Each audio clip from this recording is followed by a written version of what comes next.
Next, we'll have Graham Anthony from Biovista. Here he is now. Thank you.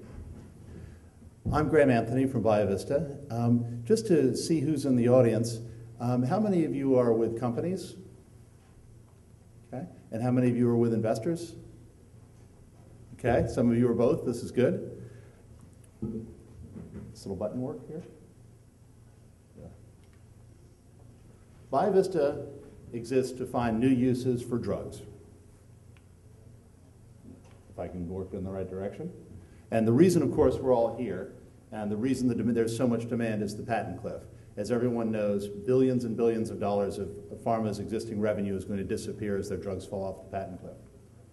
The easiest and fastest solution, we believe, to replace that revenue is repositioning.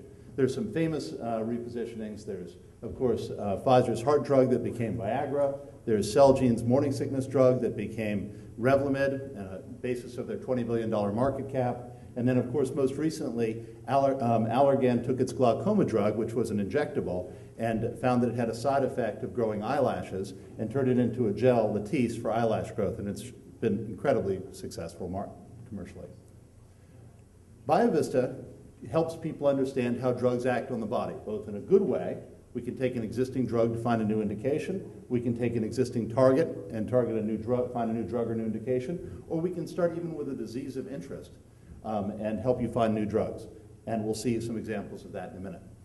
The flip side, of course, of a new indication is the drug acting on the body in bad ways or an adverse event.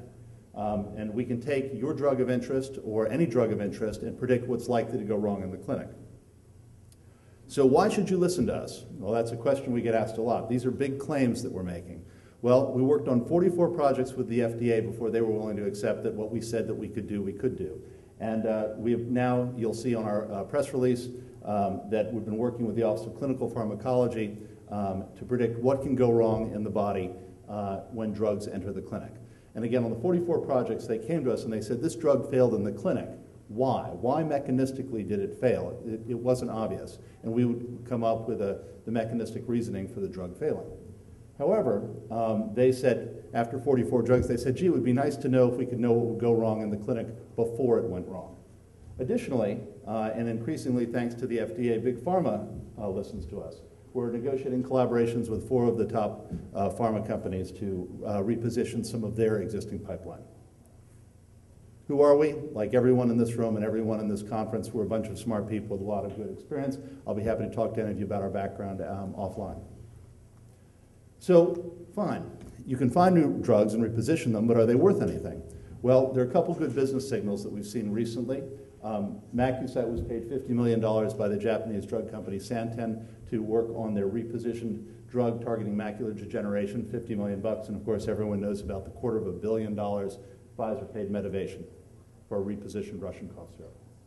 So, Biovista, you can find new drugs. Some important industry folks have bought in. They may even be worth something. So, how do you do it? Very simply, we create a fingerprint of every drug, every disease, and every adverse event on a very, very deep mechanistic level. And we then compare, like the FBI does with its fingerprint matching, those fingerprints from the perpetrator and the crime, in this case. So in traditional drug discovery, you've got a smart person that knows where to look or has studied a great thing. The problem is he may have a global missed optimum, which is that peak with on the left. What Biovista does is it leaves no stone unturned. It's fingerprint for all drug indications, all adverse events, and all diseases that have been recorded. And so when you ask it a question, you know that no stones have been unturned. Does it work? You'll see a couple drugs that we'll show, and some profiling, of course, our projects.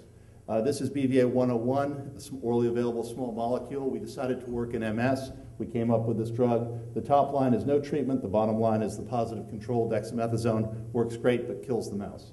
You can see here that the yellow line, our drug, arrested the disease and actually caused it the patient to improve. Same thing with BVA-201, another orally available small molecule. Got this data from within. Same thing in epilepsy. I have no idea what this chart means. I'm a business guy. They tell me it means that it worked very well. So the bottom line is anyone can do what we say we can do. except it costs a lot of money and a lot of time. From the time we decided to work in MS and epilepsy to the time we got that data you just saw was 100 days. We've proven the same thing in adverse event prediction.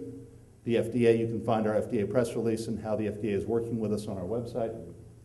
So for the business owners in here, here's our proposition to you. Let us be your no stone unturned partner. Let us help you find new uses for your existing drugs. Or for those of you who are entering the clinic and you'd like to know, as we heard on the panel discussion, which patient cohorts are most likely to respond positively to your drug and which patient cohorts are most likely not to respond to your drug, we can help you do that before you enter the clinic and also help you answer the questions that the FDA may ask. Also, for those of you who have a compound that may have other uses, it sure would be nice for you to patent your own indications rather than have Merck or someone else come and grab those IP uses. For those of you who are investors, in the process of doing this work, we've come across 60 compounds that we believe will have strong efficacy in over 9 indications. We'd like to work with you to pick the 20th best candidate, prove the efficacy in vivo, as you've seen in 3 of the candidates, then advance those that succeed in vivo. To date, 3 out of 5 of every drug we put into animals have shown strong efficacy, and then move those through the clinic. And again, because these are existing safe drugs, we're entering the clinic in effect at a phase 2A level, and the odds of success there tend to be about 30%. So for what it would cost to take a basic drug through the clinical process, we can take 20 drugs through the process and have 4 come out the other thing. Again, this is all about improving the odds of risk and reward. You can do an NCE for a couple $2 billion and have a blockbuster, or you can reposition a drug for a whole lot less, and if you meet the unmet medical need, make a lot of money. So, thank you very much for your undivided attention. I'm around afterwards for any of you who want to talk, and again, thank you very much for your time and interest.